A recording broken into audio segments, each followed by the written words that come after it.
Mais pourquoi t'as rasé tes poils? Parce que j'avais chaud, Paris. Du singe à nous, il semble que nous aurions perdu nos poils. Alors, nos ancêtres étaient-ils plus poilus que nous? Nous avons posé la question à Priscille Touraille, anthropologue au Musée de l'Homme. Nous descendons des singes, nous sommes des primates, comme cet orang-outan qui est un lointain cousin. Et tous les primates ont effectivement des poils. Il n'y a pas de primates sans poils, sauf l'espèce humaine. Maintenant, quand est-ce que le phénomène s'est fait jour? Nous n'en savons rien. Plusieurs théories tentent d'expliquer la perte des poils. La première suppose que nos ancêtres, apparus en Afrique, auraient perdu leurs poils pour s'adapter au climat.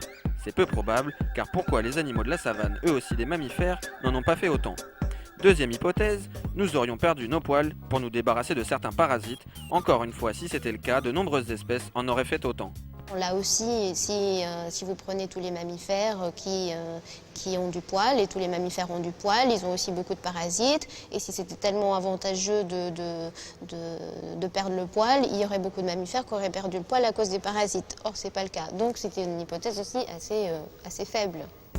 S'il nous reste des poils, c'est bien qu'ils doivent servir à quelque chose, notamment ceux que nous avons sur le visage, comme les sourcils et les cils. Alors, certains poils ont une fonction assez simple. Les cils ou les poils des narines ont une fonction de filtre. C'est une barrière aux microbes, à la pénétration de certains micro-organismes. Les cheveux, eux, nous protègent des chocs, mais surtout, ils nous protègent du soleil. Ils poussent d'environ 1 cm par mois. Enfin, certains poils, comme ceux des aisselles par exemple, diffusent des phéromones, des substances chimiques impliquées dans les rapports de séduction homme-femme. Mais l'homme ne serait-il pas plus poilu que la femme? Alors, contrairement aux idées reçues, les hommes et les femmes, en fait, dans l'espèce humaine, on est avec un certain nombre de poils, qu'on appelle aussi follicules pileux.